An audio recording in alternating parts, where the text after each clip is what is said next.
My mom replaced my dead sister with a new one. Before the silence, our house was filled with the sound of Lily's laughter. It was a pure, uninhibited sound, the kind that bubbled up from her belly and made you laugh along with her, even if you didn't know why. My sister, Lily, had Down syndrome, but that was just a clinical label, a footnote to the person she was. To me, she was the official keeper of secrets, the best audience for my terrible magic tricks, and the only person who could find pure, unadulterated joy in the simple act of a soap bubble catching the light. I remember one summer afternoon, just a few months before everything changed. I was in the backyard, meticulously gluing a tiny propeller onto a model airplane. My tongue stuck out in concentration. Lily was sitting in the grass beside me, her little hands clapping together every time I successfully attached a new piece.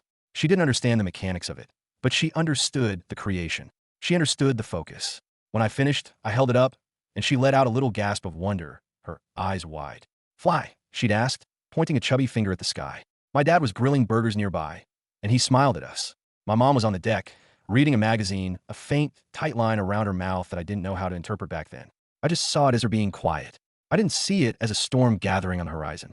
That day, the day the world ended, had started just as ordinary. It was hot, the kind of sticky August afternoon that makes you grateful for air conditioning and a pool in the backyard. My friends were over, and the sounds of our chaotic game of Twister filled my upstairs bedroom. I remember the plastic smell of the mat, the ridiculous positions we were in, and laughing so hard I could barely breathe. Below us, in the shimmering blue water of the pool, was Lily. She adored the water. Dad had installed a special shallow end ledge for her where she could sit and splash safely. My mom had been the one to say she'd watch her. "You boys go have fun," she'd said, her voice sounding oddly distant. "I'll keep an eye on Lily."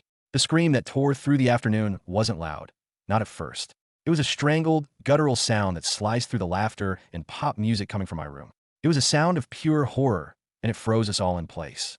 We untangled ourselves from the twister mat and scrambled to the window that overlooked the backyard. The scene below was a nightmare tableau. My mom was on her knees on the concrete deck, her body hunched over my sister's small, still form. Lily was blue, a horrifying, unnatural shade of blue. Mom was screaming a raw, animalistic sound now, while she clumsily blew air into Lily's mouth. We thundered down the stairs and burst onto the deck, my friends hovering back, their faces pale with shock. The world seemed to move in slow motion. The smell of chlorine, the heat radiating from the patio stones, my mom's desperate, rhythmic puffs of air. It was the last time I ever saw her try to save my sister. In the 6 weeks that followed Lily's funeral, a thick, suffocating blanket of silence descended upon our house. My mother became a ghost haunting the halls of her own home. She ceased to exist in any meaningful way. She wouldn't speak, wouldn't eat. She would just sit in Lily's room for hours on end, the door slightly ajar, surrounded by a vibrant world of stuffed animals and colorful picture books that now felt like monuments in a tomb. She'd just stare, her eyes vacant, seeing nothing. My dad, bless his heart, tried everything. He'd cook her favorite meals, the aroma filling the silent house with a painful ghost of normalcy, but the plate would sit untouched outside her door. He'd talked her through the wood, his voice gentle and pleading, telling her he loved her, that I loved her, that we needed her. He was met with nothing but silence. We were all adrift in a sea of grief, but she had locked herself in a lifeboat and refused to let anyone else in. Then, as suddenly as the silence had begun, it was shattered. It wasn't a gradual return. It was a violent explosion of energy. It was like a switch had been flipped in the depths of her mind. From catatonic grief to a terrifying, manic determination. She emerged from Lily's room one morning, her eyes bright and wild, and she started talking a mile a minute. The subject was adoption. She spoke about it with the fervor of a religious zealot who'd just found her calling. She'd found an emergency fostering program online. She explained breathlessly to my stunned father. It was a miracle, a sign. It was the cure for the sickness that had infected our family. It was our way out of the darkness. Dad tried to reason with her, to suggest therapy, to suggest time, but it was like trying to stop a tidal wave. She was on a mission, and nothing was going to stand in her way. Emma arrived in a chaotic whirlwind that left us all reeling. She was a sweet, timid little girl with big, curious eyes, barely 2 years old. Other than being the same age as Lily had been, she looked nothing like her. She had dark, curly hair. Lily's was straight and blonde. Her skin was olive. Lily's was pale and freckled. But none of that mattered to my mom. The moment Emma stepped through our front door, the process of transformation began. She was immediately dressed in a pair of Lily's pink overalls. She was handed Lily's favorite worn-out teddy bear. And then the first time it happened, my blood ran cold. My mom was trying to get Emma to eat some mashed peas, and she said, "Come on, Lily, just one more bite."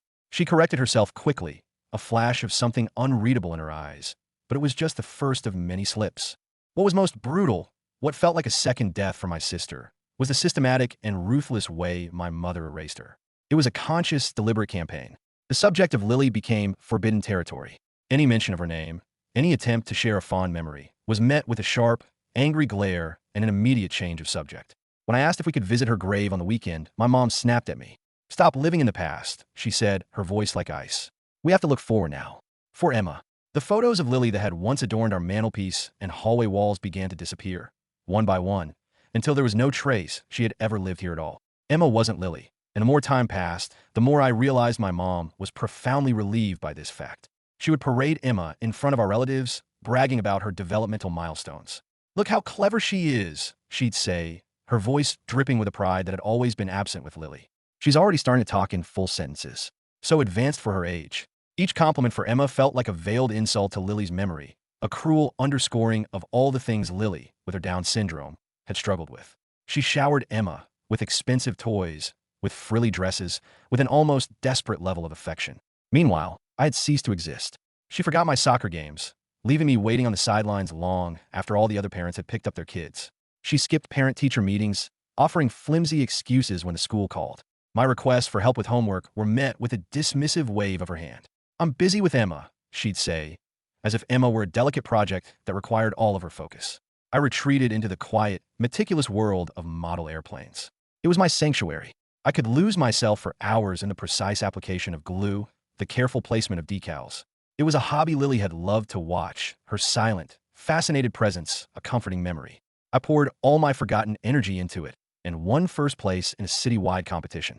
I came home clutching the blue ribbon and the small trophy, a flicker of hope in my chest that this, finally, would get her attention. She was in the living room, teaching Emma how to stack blocks. I held out the trophy to her. She glanced at it, a flicker of annoyance crossing her face at the interruption. "Oh, that's nice, honey," she said, before immediately turning back to Emma. "Look, Emma, a blue one. Can you put the blue one on top?" The hope in my chest curdled into a familiar, bitter disappointment. My dad saw it all. He tried to compensate with these awkward, hearty pats on the back and muttered words of encouragement, but we were both trapped in the same suffocating orbit around my mother's fragile, unpredictable mental state. We were terrified of saying or doing the one thing that would make her shatter completely. As the first anniversary of Lily's death approached, a heavy dread settled over me. I cautiously brought up the idea of a small memorial. Maybe we could just go to the cemetery, the three of us, and leave some of her favorite flowers. "Absolutely not," my mom said, her voice leaving no room for argument. Her eyes had that manic gleam again. She informed me that she had already booked a professional photographer for that exact day. "It's time for our first proper family photos," she announced with a brittle, forced cheerfulness. "Our first one's with Emma." My voice was barely a whisper. "But what about Lily? It's her anniversary." She cut me off, her patience gone. "There will be plenty of anniversaries. This is important." That was the moment something inside me, something that had been slowly cracking for a year, finally shattered. All the grief, the anger, the feeling of being replaced alongside my sister, it all came boiling to the surface. "You're pretending she never existed." I yelled, my voice raw. "You can't just replace her with a new kid and act like everything is fine." The words hung in the charged air for a heartbeat, and then her hand arced through the space between us and connected with my cheek. The slap was sharp and loud, the sting bringing tears to my eyes. Her face was a mask of fury, her eyes wild and terrifying. Lily was suffering. She hissed, her voice a venomous whisper. She was a burden. Emma is everything Lily couldn't be. Perfect. My dad stood a few feet away, completely frozen, his face a canvas of shock and horror. I didn't wait to hear another word. I turned and fled to my room, the slam of my door a final, definitive punctuation mark on the complete and utter breaking of my family. It was hours later when a soft knock came at my door. It was my dad. He came in and sat on the edge of my bed, the mattress dipping under his weight. He looked older, depleted, as if the last year had drained all the life from him. He just stared at his hands for a long moment before he finally spoke, his voice a hoarse whisper. "Something is fundamentally wrong with your mother. I've been ignoring it, hoping it would go away, but I can't ignore it anymore." That night, the floodgates opened. We talked for hours, the words tumbling out in a torrent of grief and confusion. We talked about my mom's chilling behavior, her complete erasure of Lily, her bizarre and obsessive focus on making Emma into a perfect replacement. We both agreed that Emma, an innocent child caught in this nightmare, deserved so much more. She deserved to be loved for who she was, not for who she was meant to replace. It was in the early hours of the morning, with the first gray light of dawn creeping through my window, that my dad uttered the word I've been both dreading and hoping for: divorce. He talked about custody, about protecting me and Emma. A part of me felt a sick knot of guilt in my stomach, the guilt of a son who was conspiring against his own mother. But it was completely overwhelmed by a profound, tidal wave of relief. The suffocating pretense was finally over. A few days later, our relatives began to arrive for the family photo shoot my mom had so obsessively planned. My dad and I had a quiet, grim understanding between us. We were a united front. The living room was thick with a strained, awkward atmosphere as the professional photographer set up his lights and tripod. My mom, oblivious or simply indifferent to the tension, was trying to force a squirming Emma into a frilly yellow dress, one of Lily's favorite dresses. Seeing that dress on this other little girl, a dress Lily had worn at her last birthday party, was more than I could bear. My chest tightened, and I knew I couldn't stay silent for another second. "Mom has erased Lily," I said. My voice wasn't loud, but it cut through the forced small talk like a knife. Every head in the room turned toward me. Emma deserves to be loved for who she is. She's not Lily's replacement. My mom's face, which had been arranged in a bright, social smile, collapsed. It went from bone white to a blotchy, furious red in a matter of seconds. "Don't you dare," she hissed, her voice a low, dangerous growl. "Don't you dare ruin this day." My dad moved almost imperceptibly, positioning himself slightly in front of me, a silent, protective shield. I could hear the confused murmurs starting to ripple through our assembled family. I took a shaky breath and pushed on, the words I'd been swallowing for a year finally coming out. "You called Lily broken. You called her a burden." My voice trembled with the weight of it all. "You pretend she never existed, and you treat Emma like some perfect new doll you can show off to everyone." I saw my aunt, my mom's own sister, bring a hand to her mouth, her eyes wide with shock. My uncle just stared at my mom, a look of dawning horror and disbelief on his face. That was when my mom completely lost control. The carefully constructed facade of the grieving but resilient mother shattered into a million pieces. Her voice rose to a shrill, piercing scream that seemed to suck all the air out of the room. "Emma is what Lily wasn't," she shrieked, her face contorted with a rage that was terrifying to behold. "Lily was an embarrassment, a constant disappointment." A dead, ringing silence fell over the room. The only sound was the photographer, who, in a moment of sheer panic, took an audible step backward, bumping into his light stand and causing it to wobble precariously. My mother stood in the center of a living room, her chest heaving, her face a mask of ugly, triumphant rage. She had finally said the quiet part out loud, the horrible truth that had been poisoning our family from the inside for the last year. My aunt, her own sister, looked at her as if she were a complete stranger. She tightened her grip on Emma, turning the toddler's tear-streaked face away from the scene, and without a single word, she walked out the front door. My uncle followed, his face a thundercloud of disgust. He paused at the door, looked at my dad, and just shook his head slowly before leaving. One by one, the rest of our family peeled away, murmuring hushed apologies and casting pitying glances in my direction. I saw my cousin pull out her phone as she crossed the lawn, her fingers flying across the screen. I knew, with a certainty that was both terrifying and validating, that she was calling the authorities. We were left in a room that felt suddenly vast and empty, the photographer's equipment looking like strange, alien artifacts. He cleared his throat nervously. "So, I'm guessing this means no photos today," he asked, his voice squeaking. My mother, her rage now deprived of its audience, swiveled to face him. "Get out," she screamed, the sound bouncing off the walls. He didn't need to be told twice. He practically fell over himself, scrambling to pack up his gear, his hands shaking as he fumbled with latches and cords, and then he was gone. The front door clicked shut, and we were alone. Just the three of us, my dad, me, and the ghost of my mother's sanity. She stood there for a moment, breathing heavily, and then, as if all the strings holding her up had been cut, she collapsed onto the floor in a heap of sobs. They weren't tears of grief or remorse. They were the guttural, frustrated sobs of a thwarted child. My dad looked at me, his face pale and drawn, a universe of pain in his eyes. He didn't go to her. He just walked over to me and put a heavy hand on my shoulder. We stood there together, listening to the wreckage of our family crying on the floor.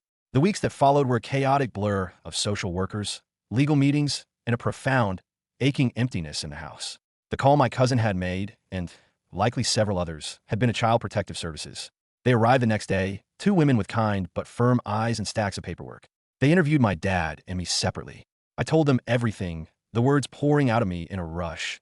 The erasure of Lily, the obsession with Emma, the slap, the horrifying things my mom had screamed during the photo shoot. They listened patiently, taking meticulous notes. Emma, for her own protection, was temporarily placed in the care of my aunt. The day they came to pick her up was excruciating. She was so small, so confused, clutching a stuffed rabbit and looking between me and my dad with wide, scared eyes. We promised her we'd see her soon, that we loved her, but watching her walk away felt like having a piece of my own heart torn out. That same night, my mom packed a single suitcase and left. There was no note, no dramatic confrontation.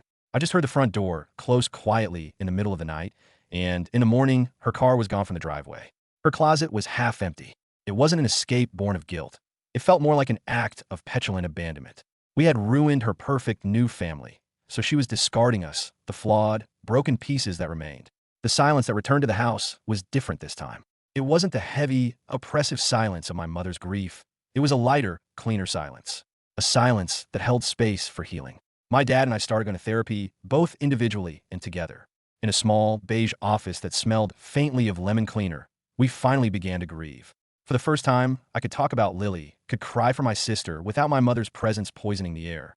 I could remember her laugh, her love of bubbles, the way she would pat my cheek with her soft hand, and my dad would share his own memories. We were finally allowed to miss her, and in that shared grief, my dad and I forged a bond that was stronger than ever before. After several months of evaluations, court reports, and home visits, Emma came back to us. The day my dad brought her home, my aunt crying as she said goodbye, felt like the first day of the rest of our lives. My dad had been granted sole custody and had immediately started the process of legally adopting her, making her officially and forever his daughter and my sister. The three of us, a strange and broken little trio, began the slow, delicate process of building something new from the rubble. We found a new rhythm. Dad learned to cook things that weren't from box. I helped Emma with her puzzles. We had movie nights on Fridays with too much popcorn. It was quiet, it was fragile, but it was ours. We thought the nightmare was finally over, but the monster had been banished. We were so naive. Several more months passed. Life had settled into a comfortable, if cautious, routine. One Saturday, my dad and I decided it was finally time to deal with the last vestiges of my mother, her belongings, which she had packed into a storage unit before she disappeared. The unit was on the industrial side of town, a long, anonymous corridor of roll-up metal doors. The air inside was stale and smelled of dust and forgotten things. We worked for hours, sorting through boxes of clothes she'd never wear again, kitschy home decor, old photo albums she hadn't bothered to take. It was a mundane, depressing task. I was in the back of the unit, wrestling with a stack of old filing cabinets when I saw it. Tucked behind a box of yellowed tax record from a decade ago was a plain manila envelope. It was thicker than the others, heavier. Curiosity got the better of me. I pulled it out and opened the clasp. Inside was a thick sheaf of papers, bound with a staple. The document header read, Accelerated Benefit Term Life Insurance Policy. My eyes scanned the page. The insured, Lily Johnson. The beneficiary, Sarah Johnson, my mother. And then I saw the death benefit amount, and the air left my lungs in a single, painful rush. $500,000. My hands began to shake uncontrollably, the papers rattling in my grip. I forced my eyes to focus on the effective date of the policy. It was dated 18 months to the day before Lily had drowned in our pool. I felt dizzy, like the concrete floor was tilting beneath my feet. The fluorescent lights overhead hummed, a flat, indifferent sound in the sudden, roaring silence of my mind. What was I looking at? It had to be a mistake, a coincidence. But the cold, hard dread coiling in my stomach told me otherwise.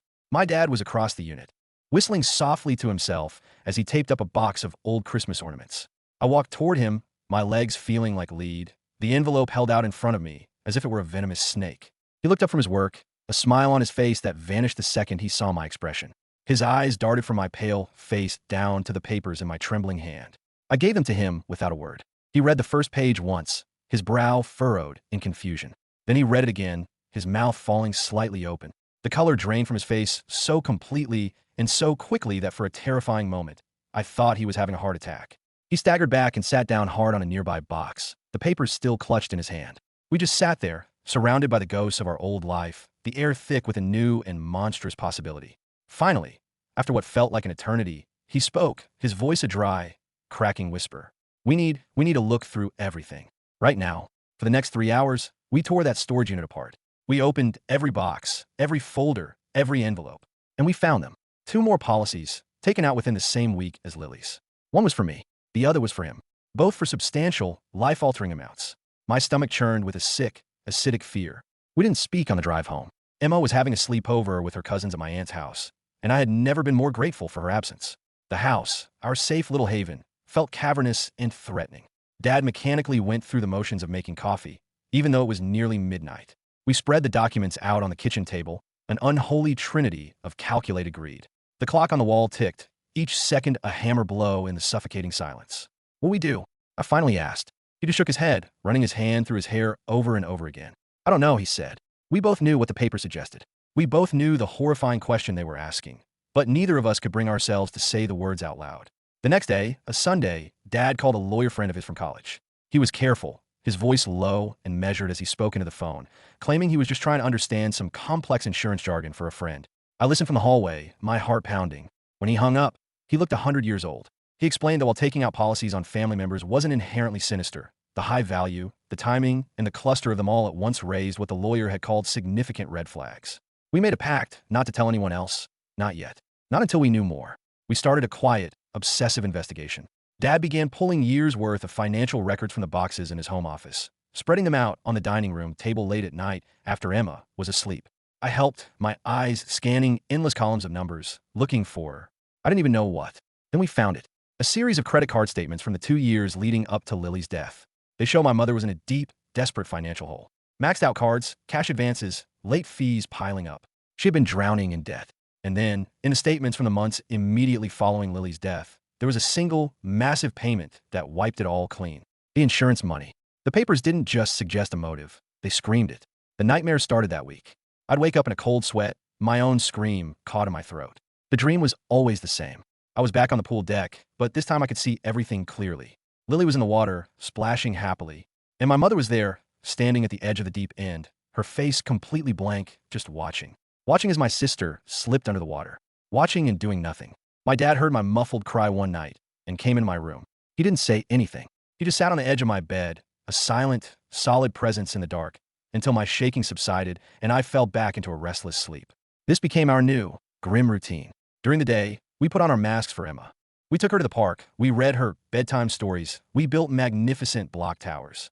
She was a ray of pure sunshine in the encroaching darkness, a sweet, funny, chattering little girl who was completely oblivious to the monstrous secret her new family was harboring. We had to protect her, not just from the world, but from the truth of her own origins.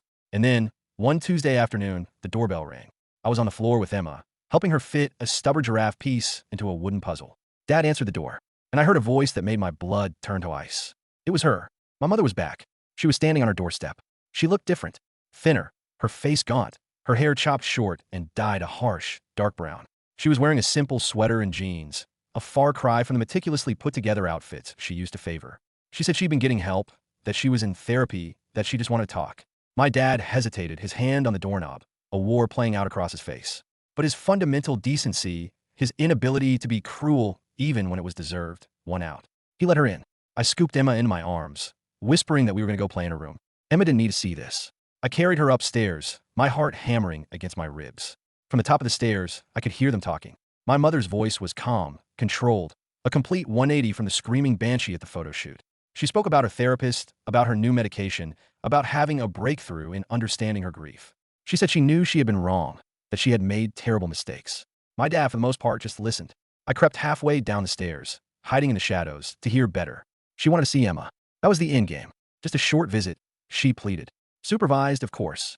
She understood she had no legal rights anymore, but she hoped, for Emma's sake, that they could work something out. My dad, his voice strained, told her he'd need time to think about it. She accepted his answer without a single argument. That should have been my first clue. My mother had never accepted anything without a fight in her entire life. Her compliance was more terrifying than her rage. After she left, my dad and I talked for hours, going around in circles.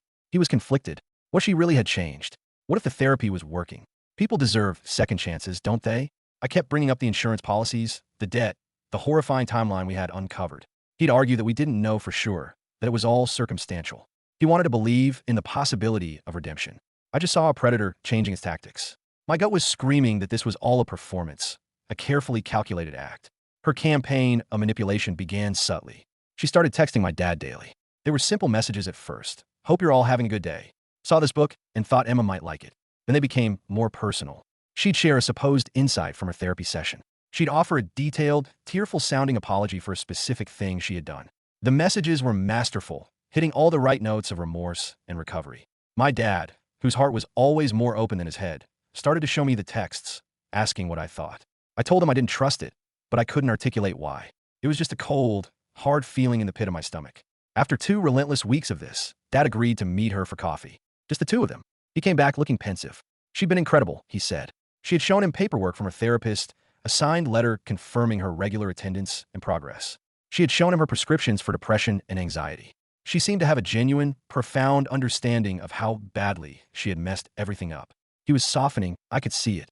The timing of it all felt too perfect to be a coincidence. We discover the evidence that could put her in prison for life, and she suddenly appears on our doorstep, miraculously cured and full of remorse. It was a lie. It had to be. I started paying closer attention, becoming a detective in my own home. When she came by to drop off a bag of Emma's old toys that she'd found, I watched from my bedroom window. After my dad closed the door, she didn't just drive away. She sat in her car at the end of our street for a full 10 minutes, just staring at our house, her expression unreadable. My dad, against my strenuous objections, agreed to a supervised visit. We met at a busy public park. It was a safe, neutral ground. Emma didn't recognize her at first, hiding behind my dad's legs. Mom handled it brilliantly. She didn't push. She just sat on a nearby bench, talking softly, her voice gentle and non-threatening. She had brought a bottle of bubble solution. Emma's weakness. Within an hour, Emma was chasing the shimmering orbs across the grass, her giggles filling the air, and my mom was right there with her. I watched my dad's tense shoulders begin to relax. He was starting to believe the act. I couldn't shake the feeling that we were being expertly played, that every move was a calculated step in a much larger, more sinister game. The visits became a weekly occurrence, always in a public space, always supervised by either my dad or myself. My mother was a model of perfect behavior. She never asked for more than was offered. She followed every boundary we set without complaint. She brought age-appropriate toys and healthy snacks for Emma.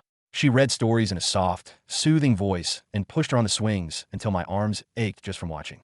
To any casual observer, she looked like a dedicated, caring mother who had made some terrible mistakes and was now doing everything in her power to make amends.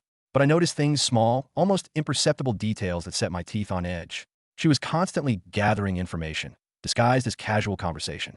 She'd ask Emma seemingly innocent questions about her daily lives. What time did she go to bed? What was her favorite breakfast? Did she sleep through the night in her own room? When I pointed this out to my dad, he dismissed my concerns. He said she was just trying to be involved, to make conversation with a child she barely knew. But the questions felt too specific, too focused, like an intelligence officer debriefing an asset. One day, my mom announced that she'd gotten a job at a local daycare.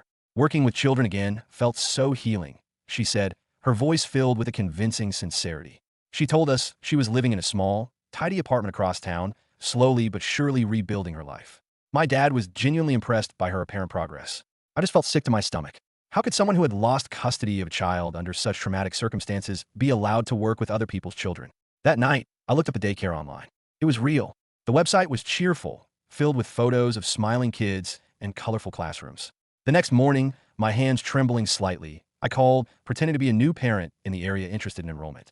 I asked a few questions about their programs, and then casually asked if a Sarah Johnson worked there. The director's voice was polite but firm. No, they had no one on staff by that name. I told my dad immediately. I saw a flicker of doubt, a crack in the foundation of his hope. He confronted her at their next visit in the park. She didn't even blink. She let out a small, self-deprecating laugh, as if she were the most forgetful person in the world. She'd gotten the name wrong, she explained. It was actually a different daycare, a smaller one, called Little Sprouts. She even produced a pay stub from her purse. The paper was crisp, the logo looked legitimate. My dad, wanting to believe, accepted her explanation. But the deep, cold unease in my gut was growing into a full-blown alarm. She started gently pushing for more. The weekly park visits were wonderful, she'd say, but they weren't enough for her and Emma to truly bond. Maybe Emma could come to her new apartment for just a few hours on a Saturday. My dad held firm and said no, not yet. She accepted his decision gracefully, with a sad but understanding smile. But she brought it up again the next week. And the week after that. It was never aggressive, just a constant, gentle pressure like water dripping on a stone. I could see my dad starting to consider it. After all, she had been on her best behavior for months. Maybe it was time. I decided I had to know the truth. I know it sounds crazy, paranoid even, but I needed to know where she was really living. One afternoon after a park visit, I borrowed my friend's bike, and keeping a safe distance, I followed her car. She didn't go to the pleasant-looking apartment complex she had described to my dad. She drove to the outskirts of town, to a seedy, run-down motel, the kind of place where the rooms were rented by the week, and the flickering neon sign was missing a few letters. I hid behind a dumpster and took pictures with my phone as she unlocked the door to a ground-floor room and disappeared inside. I showed the pictures to my dad that night. The look on his face was a mixture of deep disappointment and dawning fear. He confronted her again, and again, she had a ready-made explanation, delivered with tears in her eyes. She was in between apartments. The motel was just a temporary, deeply embarrassing situation. She hadn't wanted to tell him because she was ashamed, because she didn't want him to think she was unstable. And my dad, whose capacity for forgiveness was both his greatest strength and his most dangerous weakness. Bought it. I didn't. The lies were piling up, and while each one, on its own, could be explained away, together they formed a terrifying pattern of deception. Emma started having nightmares. She'd wake up crying, unable to tell us what had scared her. When my dad mentioned this to my mom, she had an answer for that, too. She suggested, with a tone of deep psychological insight, that the short visits were the problem. Emma was getting attached to her, and then the constant goodbyes were causing her anxiety and confusion. Maybe, she proposed, longer visits would actually help. The logic was so twisted, so manipulative, but it almost made a perverse kind of sense. My dad started wavering again. I began recording all of our conversations with my mom. Not video, just audio on my phone, which I would keep in my pocket during the visits. Most of it was mind-numbingly boring, chatter about the weather, about Emma's favorite cartoons. But sometimes, I'd capture things that felt wrong.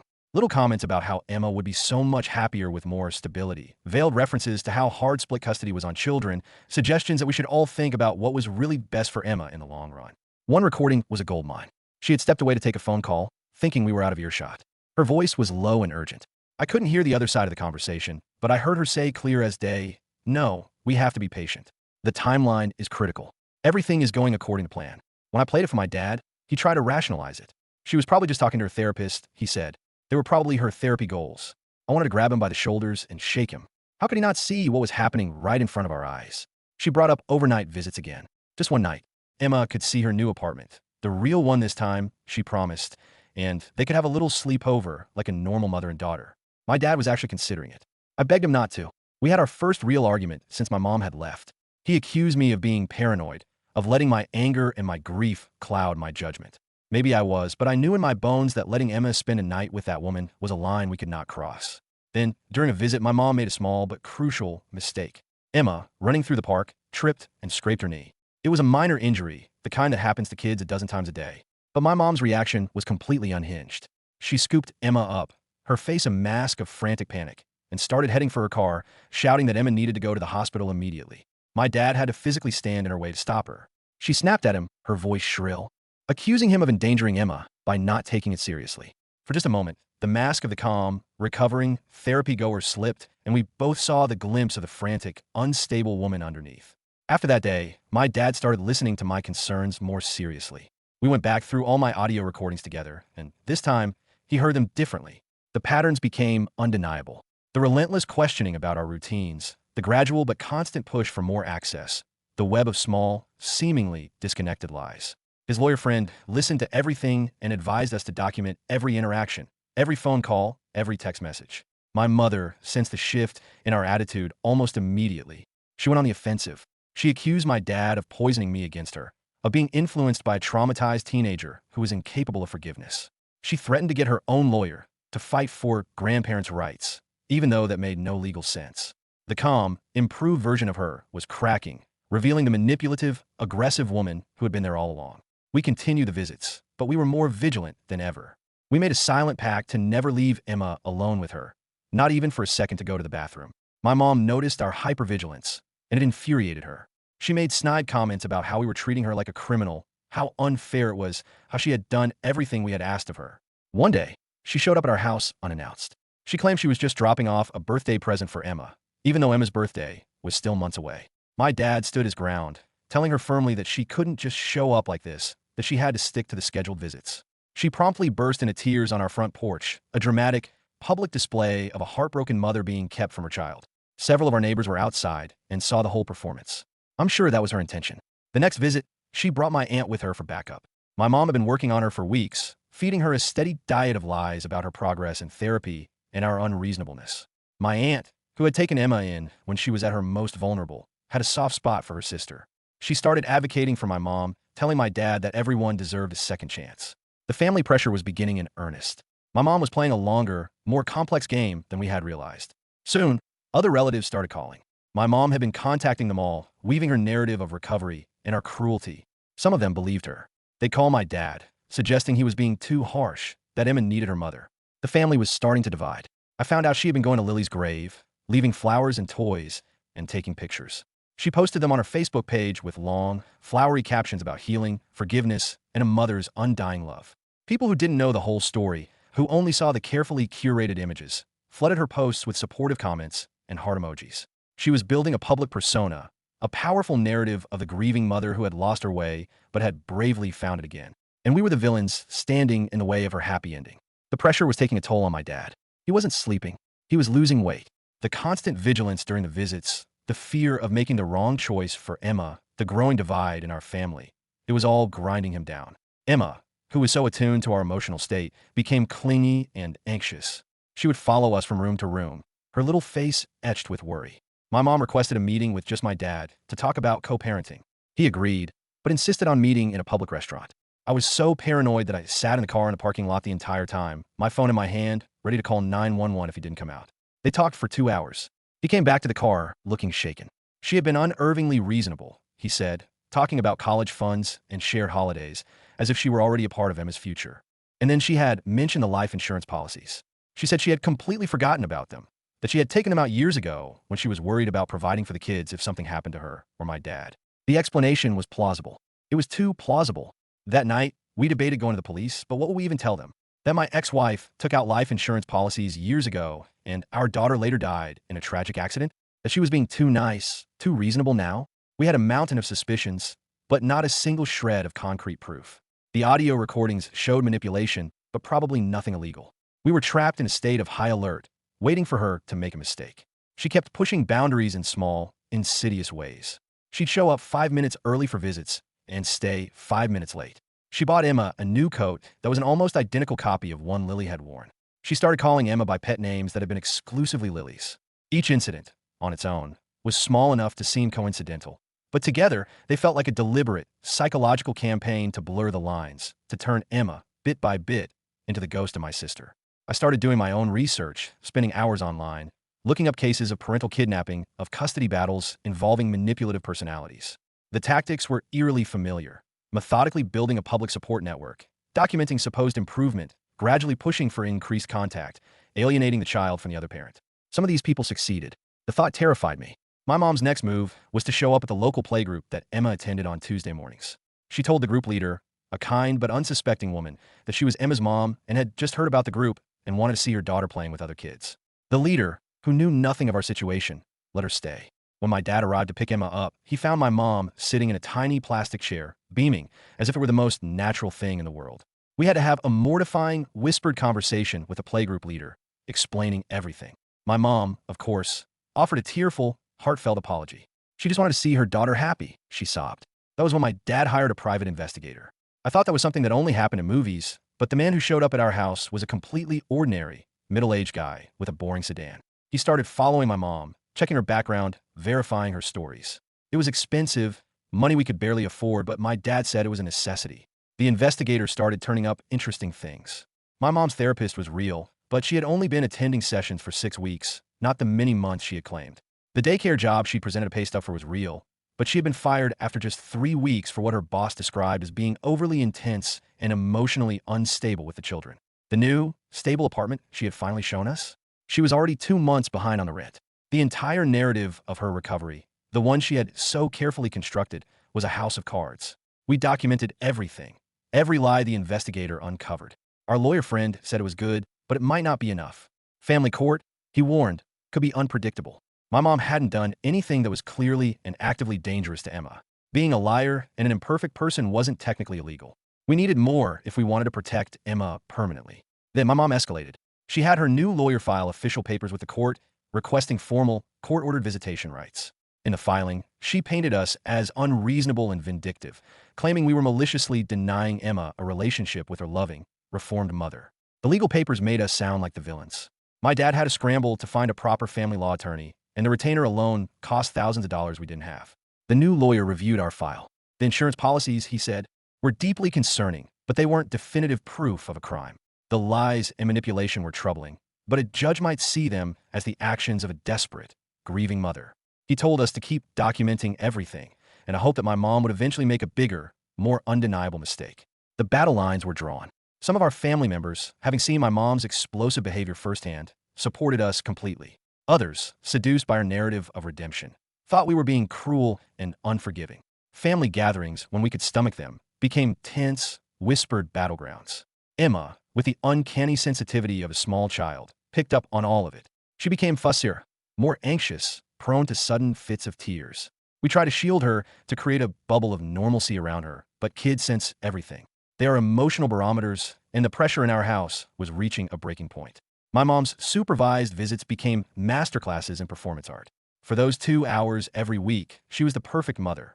She was engaged, patient, and endlessly loving. She knew we were recording her now, and she was careful with every single word. But sometimes, when she thought no one was looking, I'd catch her staring at Emma with an expression I couldn't quite read. It wasn't love. It was something colder, something calculating. It was the look of a craftsman assessing her materials. One visit, she brought up Lily. She told Emma, in a sweet, storytime voice, that she had a big sister in heaven, an angel who loved her very much. My dad shut the conversation down immediately, but the seed had been planted. Emma, her brow furrowed, started asking about her heaven sister. We had planned to tell her about Lily ourselves, when she was older, in a way that was gentle and age-appropriate. My mother had stolen that from us, forcing our hand. The first court date approached. Our lawyer prepared us for a range of outcomes. Best case, the judge would see through my mother's act and deny her request. Worst case, she could be granted unsupervised visitation, or even, horrifyingly, partial custody. The most likely outcome, he warned, was a continuation of the supervised visits. None of the options felt safe enough. In court, my mom's lawyer painted her as a woman who had been broken by grief but had heroically put herself back together. Our lawyer presented the meticulous documentation of her lies, her manipulation, her unstable behavior. The judge, a woman with a tired, skeptical face, seemed unimpressed with both sides. She declared that the child's best interests were all that mattered and scheduled another hearing for 2 months later, ordering a psychological evaluation for my mother in the interim. Those 2 months were the most tense of my life. My mother's behavior during visits was flawless. It was too perfect. She never complained, never pushed a single boundary, never did anything remotely concerning. It felt like the calm before a hurricane. My dad and I were so on edge that we took turns staying up at night, possessed by the irrational fear that she would try something. The investigator kept digging. He found out she had been in contact with an online support group for parents who had lost custody, a group known for sharing strategies on how to manipulate the family court system. We couldn't prove she was using their tactics, but the parallels were undeniable. He also found out she had been researching Emma's daycare schedule. Her excuse? She was just taking an interest in her daughter's life. Everything she did had a plausible, innocent explanation. Then we got a break. It was a small one, but it was something. During a recorded visit, my mom, feeling perhaps a bit too confident, let her guard down. She started talking to Emma about the future, about how much better her life would be with her. She talked about the private schools she had already looked at near her apartment. My dad gently reminded her that she didn't have custody, that those weren't her decisions to make. For a split second, the mask slipped. A flash of pure venom crossed her face. "We'll see who Emma belongs with soon enough," she snapped. Our lawyer added the audio clip to our growing file. The second hearing was a disaster. My mom came prepared. She had character references from her therapist, from her new landlord, even from the director of the daycare that had fired her. They all said she was a wonderful, stable, caring woman. We could only imagine what she had promised or threatened them with to get those letters. The night before the hearing, I couldn't sleep. I kept checking on Emma, making sure her window was locked. I found my dad in the hallway at 3 a.m. doing the same thing. We just stood there in the dark, 2 sentinels guarding our tiny, sleeping princess from a dragon we weren't sure we could defeat. In court, I was allowed to speak. I told the judge everything. About the insurance policies, about my mom calling Lily broken, about how she had tried to erase my sister and replace her. My mom's lawyer objected repeatedly, painting me as a traumatized, vindictive child. My mom took the stand and delivered an Oscar-worthy performance, crying about her mistakes, about how grief had broken her mind, but how love for Emma had healed her. She was so convincing that for a terrifying moment, even I almost believed her. The judge's decision came a week later. She granted my mom expanded, supervised visitation, 4 hours every Saturday, to be reevaluated in 6 months. It wasn't a complete loss, but it felt like a crushing defeat. It was more time for her to manipulate Emma, more time for her to plan whatever she was planning. The new schedule was a nightmare. 4 hours felt like an eternity. My mom planned elaborate, exciting outings. The zoo, a children's museum, a pottery class. Emma, of course, loved it. She started talking about my mom during the week, asking if she could call her. The bond my mother so desperately wanted to forge was forming, and it was terrifying. I kept recording everything. I captured her teaching Emma how to keep secrets from us, small things at first like an extra cookie, but I knew it was a foundation for bigger deceptions. She would give Emma gifts to bring home, each one a carefully chosen psychological weapon. A stuffed giraffe that looked just like one Lily had cherished. A picture book that had been Lily's absolute favorite. Emma, innocent and unknowing, just loved the presents. One Saturday, my mom was 15 minutes late returning Emma. It was a small transgression, but it sent my dad and me into a full-blown panic. Her excuse was traffic, but a few days later, Emma let it slip that they had been to Mommy's house, the one place the court order explicitly forbade her from taking Emma. When we confronted her, she denied it, claiming Emma was confused, that they had only driven past the apartment. But the private investigator, who had been watching that day, confirmed they had gone inside for 20 minutes. We reported the violation. My mom cried to the court-appointed supervisor, claiming she had misunderstood the rules. She got a slap on the wrist, a stern warning, and she learned a valuable lesson. She could break the rules and get away with it. Emma started changing. After the visits, she would be quiet, withdrawn. She started asking us if she was being a good girl, if we still wanted to keep her. My mother was planting poison in her mind during those 4 hours, insidious little seeds of doubt and insecurity that we couldn't catch on the recordings. We were losing her bit by bit, and we felt utterly powerless to stop it. She requested visitation for Christmas. The audacity was breathtaking. Her lawyer argued that every child deserved to see their mother on Christmas. The court agreed to give her 2 hours on Christmas Eve, another victory for her. As the 6-month review approached, her lawyer was pushing for the next step: unsupervised visits, overnight stays, eventually shared custody. Our lawyer fought back, but my mom's performance over the last several months had been nearly flawless. The apartment incident had been deemed a minor misunderstanding.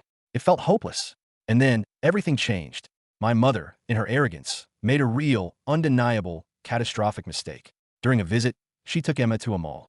While the supervisor was in the bathroom, my mom took Emma to one of those cheap piercing kiosks and had her ears pierced. She brought Emma back to us at the end of the visit, crying hysterically, her earlobes red, swollen, and bleeding slightly. My mom claimed Emma had begged for it, that she just wanted to do something special for her.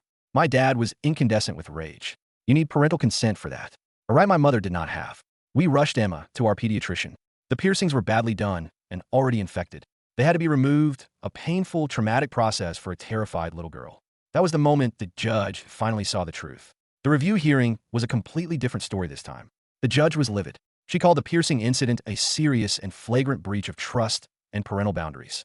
My mom tried to explain, tried to cry, but she only made it worse. She said she felt like Emma's real mother and had simply acted on a mother's instinct.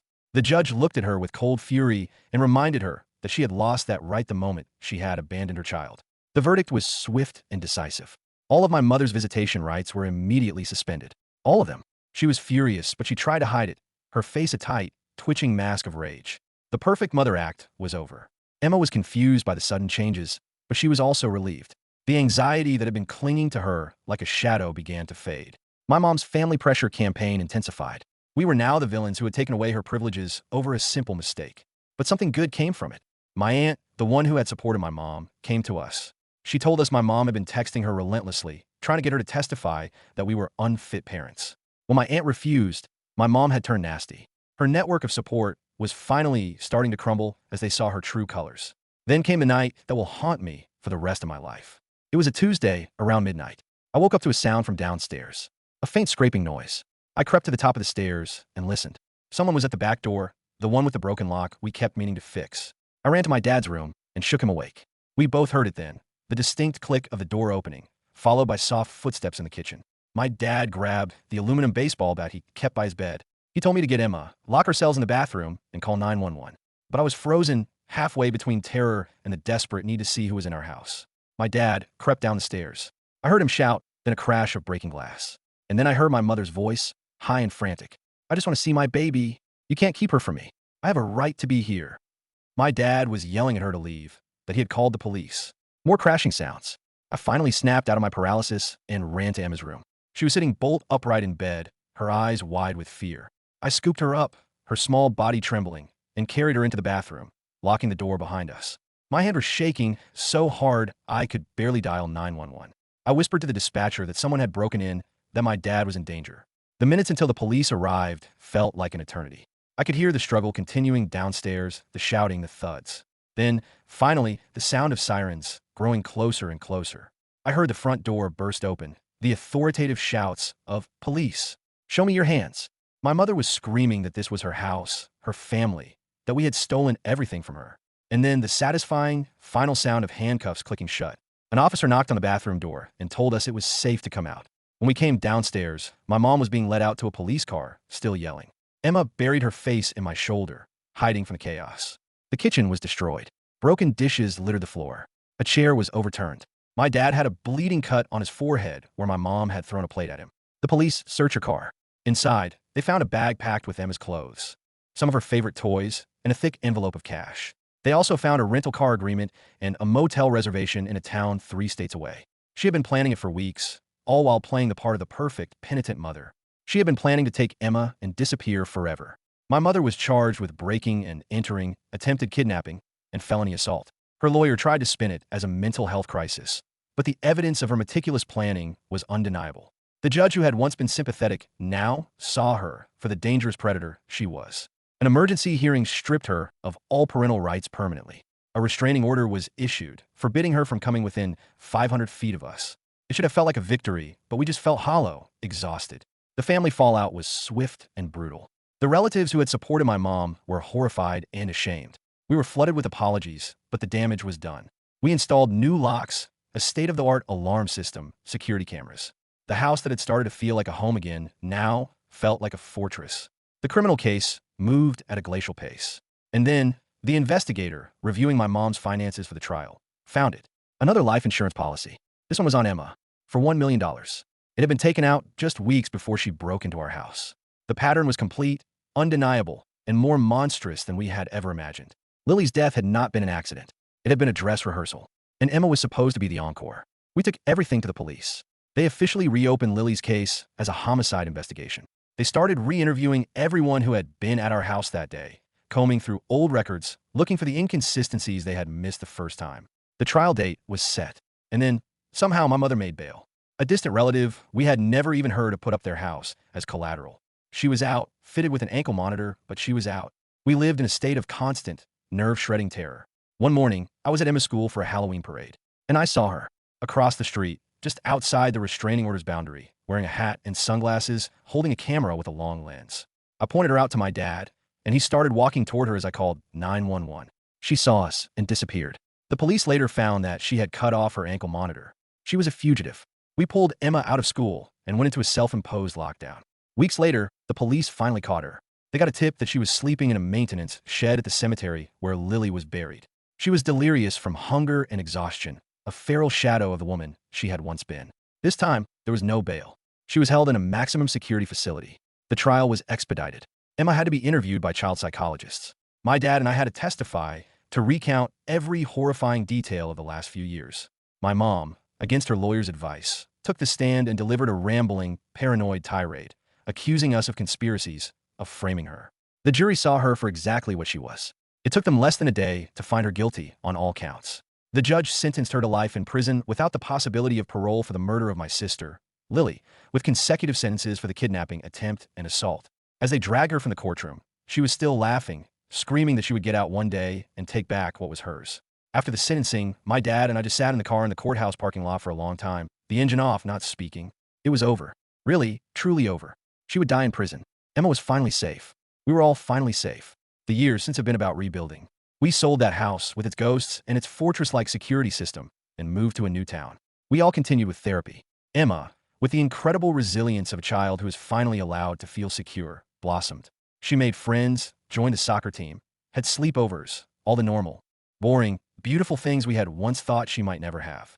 My dad met a wonderful woman, a widow with kids of her own, and they fell in love.